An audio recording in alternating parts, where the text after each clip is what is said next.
Ang dami oh, dami na ano, nahuli, hinuhuli lang to. Hinuhuli lang to sa ano, gilid ng dagat dito. Sa Middle East lang to. Sarap to kasi panghimagas, kainin na pang lunch. Dinner, kain na to. Yan.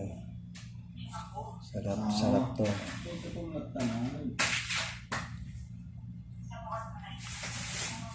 Lutuin natin to para may ulam tayo. Ito ay ano, bigay lang to sa amin ng aming kaibigan.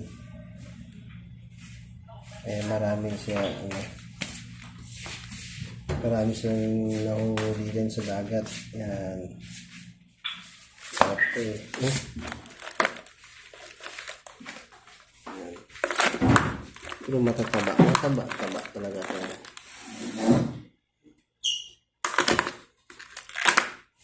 Gumagalaw-galaw po to kanina eh, kaso lang nasa plastic, kaya yun, hinugasan naman ulit para lutuin. It's Tolet's Cross TV Mix Vlog. Hanggang sa muli. Paalam.